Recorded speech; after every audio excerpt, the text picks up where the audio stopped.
Hello दोस्तों, नमस्कार साथियों। मैं आप सब लोगों का स्वागत करता हूं आपके अपने चैनल टारगेट स्टडी मंत्रा में।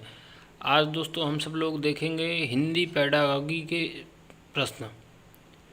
दोस्तों Hindi pedagogy CTET, MP TET, MP वर्ग 3, रीट, राजस्थान टेट और लगभग सभी एग्जाम में, टीचिंग पेपर एग्जामों में आती है।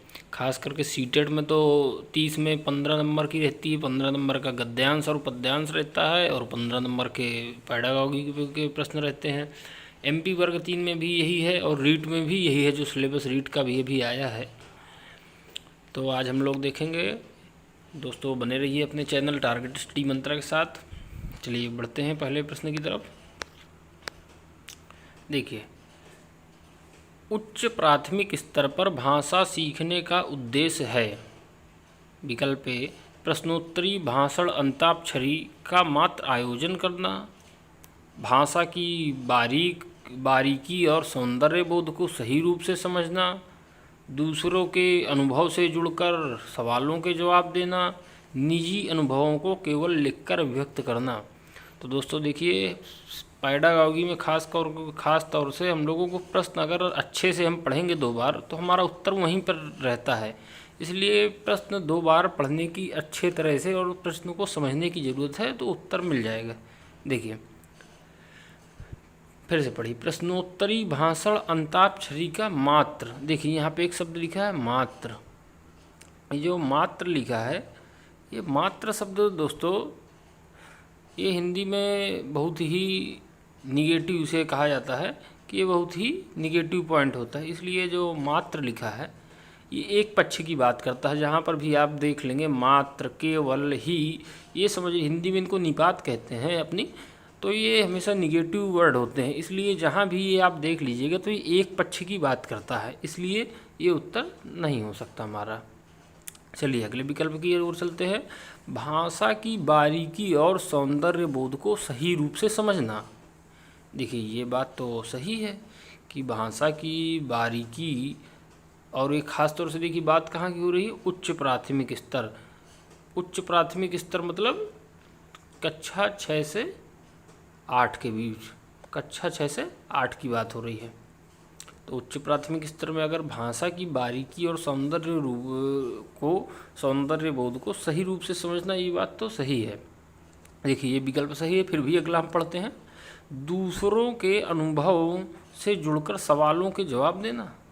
देखिए कहीं भी हम लोगों को सवालों के जवाब किसी से जुड़ के देने की बात नहीं है। दूसरों से के अनुभवों से जुड़कर, दूसरों के अनुभव से के साथ जुड़ना चाहिए, अच्छी बात है, लेकिन उनके अनुभव से जुड़ के उनके सवालों के जवाब देना ये अभी उतनी अच्छी बात नहीं है जितना कि बी है।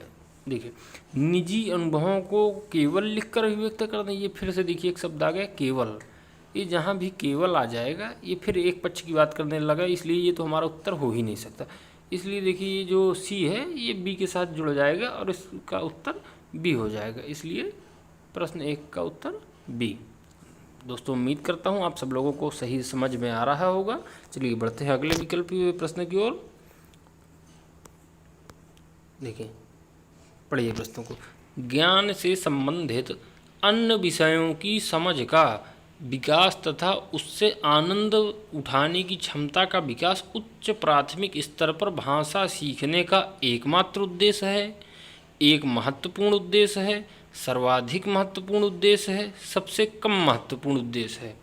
देखिए समझिए, ज्ञान से संबंधित मतलब ज्ञान से संबंधित अन्य विषयों की समझ का विकास तथा उससे आनंद उठाने की क्षमता का विकास, मतलब कि ज्ञान से संबंधित अन्य विषयों को जोड़ना है।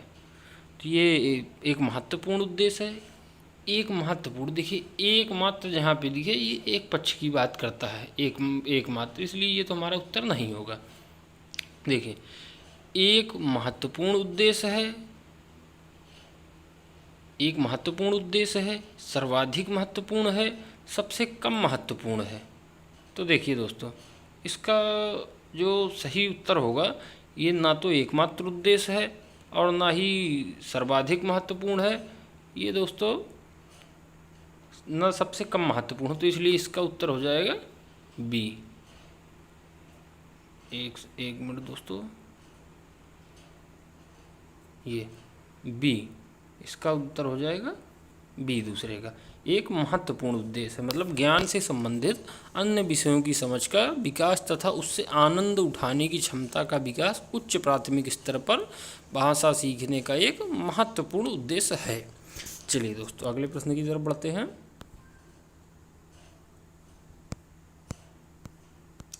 पढ़ने का अर्थ है, तो पढ़ने का क्या अर्थ है दोस्तों? पढ़कर समझना, वर्णमाला का ज्ञान, वाक्यों को पढ़ना, शब्दों की पहचान। देखिए शब्दों की मतलब केवल शब्दों को पढ़ना, यही पढ़ने का अर्थ होता है? यहाँ पढ़ने का अर्थ पूछा है, केवल शब्दों को पढ़ना ही पढ़ने का अर्थ होता है क्या? कि कोई शब्द पढ़ने, राम अच्छा बालक है, केवल यही उद्देश्य है?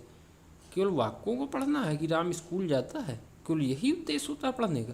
ये केवल वर्णमाला का ज्ञान की स्वर कितने हैं, हिंदी में व्यंजन कितने हैं, अल्प प्राण कितने हैं, महाप्राण कितने हैं, केवल वर्णमाला का ज्ञान? देखिए यहाँ पे दोस्तों ये भी एक पक्ष की बात करता है, शब्दों को पढ़ना और वाक्यों को पढ़ना ये भी एक पक्ष की बात करता है, और वर्णमाला का ज्ञान ये भी एक पक्ष की बात करता है। तो देखिए दोस्तों इसका उत्तर बिल्कुल सरल हो जाएगा, पढ़कर समझना।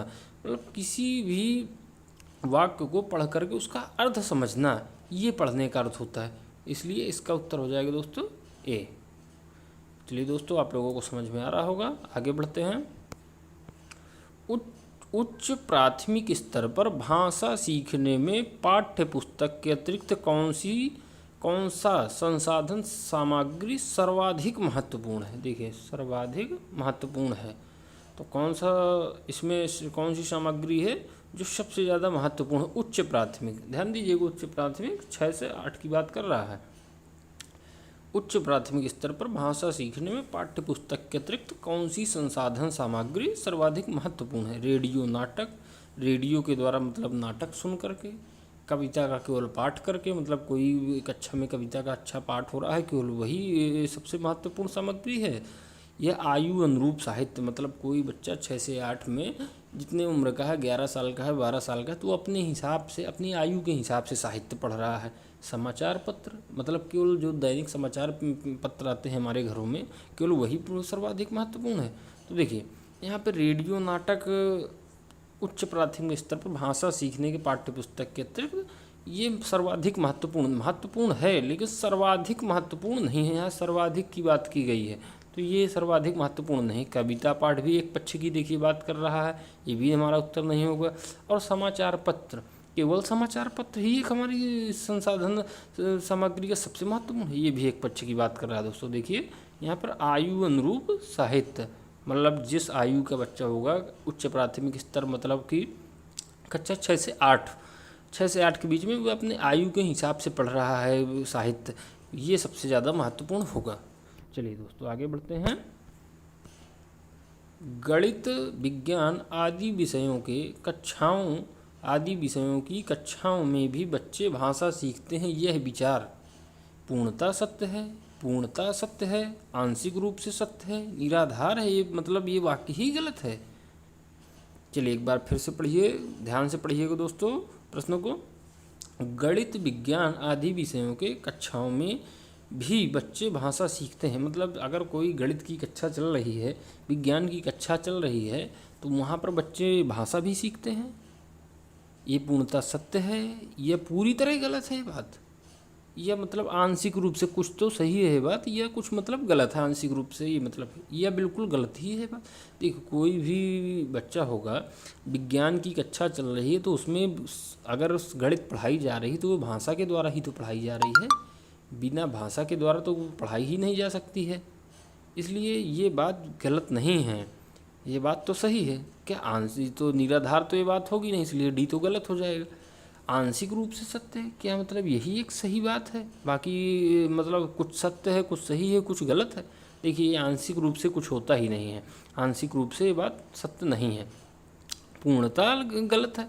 गलत कैसे हो सकती है? गणित की भी कक्षा चल रही तो किसी भाषा के ही द्वारा तो पढ़ाया जाएगा भाई, बिना भाषा के तो कोई विषय पढ़ाया ही नहीं जा सकता है, भाषा से तो सभी विषय अंतः संबंधित है, और विज्ञान पढ़ाया जाएगा तो किसी भाषा के द्वारा ही तो पढ़ाया जाएगा, बिना भाषा के कैसे कोई विषय पढ़ाया जाएगा? तो ये भी असत्य भी नहीं है, ये कथन पूर्णतः सत्य है, इसलिए इस प्रश्न का 5वें का उत्तर हो जाएगा ए। चलिए दोस्तों आगे बढ़ते हैं। देखिए, उच्च प्राथमिक स्तर पर पाठ्य पुस्तकों में हिंदीतर भाषा को ही जगह मिलनी चाहिए ताकि बच्चे भाषा की विभिन्न रंगतों से परिचित हो सकें, हिंदीतर भाषी साहित्यकारों से परिचित हो सकें, सामाजिक संस्कृति से परिचित हो सकें, या फिर ये सभी। देखिए, उच्च प्राथमिक की बात कर रहा है। आज हमने ज़्यादातर प्रश्न उच्च प्राथमिक पेपर 2 के रखे हैं। देखिए फिर से पढ़िए, हिंदीतर उच्च प्राथमिक स्तर पर पाठ्य पुस्तकों को हिंदीतर भाषा को ही जगह मिलनी चाहिए ताकि बच्चे भाषा की विभिन्न रंगतों से परिचित हो सके, या फिर हिंदीतर भाषी साहित्यकारों से परिचित हो सकें, या सामाजिक संस्कृति से परिचित हो सकें, या फिर ये सभी। देखिए यहाँ पर एक बार फिर से आप ध्यान से पढ़िए तो उत्तर आपको मिल जाएगा। बहुत ही सरल प्रश्न है। उच्च प्राथमिक स्तर पर पाठ्य पुस्तकों में हिंदीतर भाषा को ही जगह मिले। क्यों जगह मिलनी चाहिए? क्योंकि भाषा के विभिन्न रंगतों से परिचित हो सके। तो देखिए बात तो ये भी सही है, इसलिए ये प्रश्न ये भी विकल्प सही है। हिंदीतर भाषी साहित्यकारों से परिचित हो सके, हिंदी के अगर वो साहित्यकारों से परिचित हो रहे हैं हिंदी के भाषा के बच्चे, तो ये कोई गलत बात तो है नहीं, इसलिए ये भी सही, विकल्प भी सही है। सामाजिक संस्कृति से परिचय हो, भाई हिंदी की भाषा हिंदीतर भाषा को पाठ्य पुस्तकों में अगर हिंदी के सामाजिक संस्कृति से परिचय हो रहा है तो ये भी अच्छी बात है, इसलिए ये भी विकल्प सही होगा। इसलिए इस प्रश्न का दोस्तों उत्तर हो जाएगा डी, क्योंकि ये सभी विकल्प सही हैं। चलिए दोस्तों आगे बढ़ते हैं। बच्चे भाषा तब बेहतर तरीके से सीखते हैं जब अनेक पाठ्य पुस्तकें हों, भाषा का समृद्ध परिवेश हो, सरल साहित्य का चयन हो, परीक्षाओं का आयोजन हो। देखिए, तो क्या बच्चे केवल पाठ्य पुस्तकों से ही सीखते हैं? मतलब बच्चे अगर पाठ्य पुस्तकों से नहीं होंगी बच्चों के पास तो क्या भाषा नहीं सीख सकते हैं? बच्चे भाषा तब बेहतर सीखते हैं जब केवल पाठ्य पुस्तकें हों। देखिए, बिना पाठ्य पुस्तकों में भी जो बच्चे गांव में रहते हैं, जंगलों में रहते हैं, अनपढ़ होते हैं, लेकिन भाषा तो सीखते हैं, अपनी बात को दूसरे के सामने अभिव्यक्त तो कर लेते हैं, दूसरे की बात को समझ तो सकते हैं।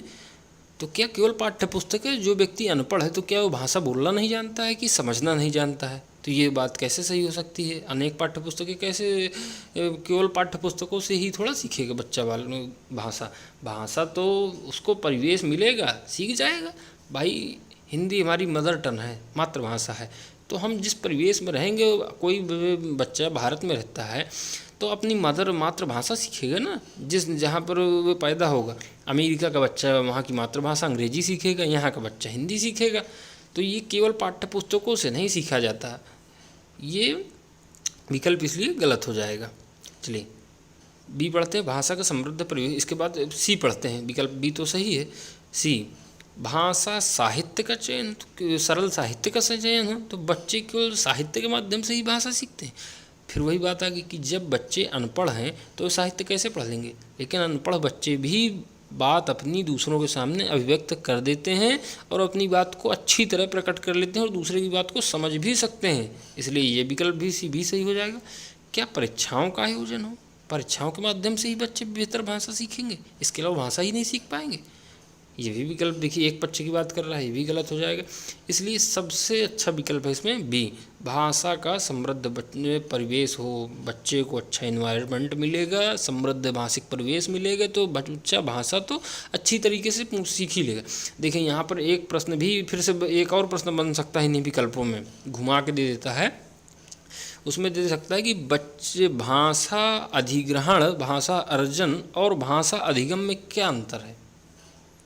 मतलब कि भाषा अधिग्रहण अच्छी तरीके से कब हो सकता है? तो देखिए आप भाषा अर्जन या अधिग्रहण के संबंध में जब भी आप ये वर्ड देख लेंगे समृद्ध परिवेश, तो आंख मूंद के लगा दीजिएगा, कभी गलत नहीं होगा भाषा अर्जन और अधिग्रहण के संबंध में। इससे अच्छा क्योंकि समृद्ध परिवेश ही जब मिलेगा तभी भाषा अच्छी तरह से अर्जित होगी। चलिए समझ में आ रहा होगा, आगे बढ़ते हैं प्रश्न 8 में दोस्तों।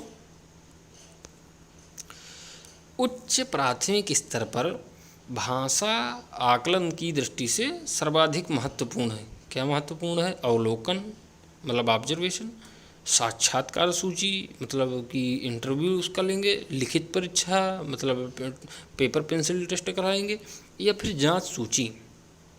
देखिए ना तो ये लिखित परीक्षा भी एक पक्ष की बात कर रहा है, साक्षात्कार सूची भी एक पक्ष की बात कर रहा है, और अवलोकन जो है तो जांच सूची में ही आ जाएगा, इसलिए इसका उत्तर हो जाएगा बी दोस्तों।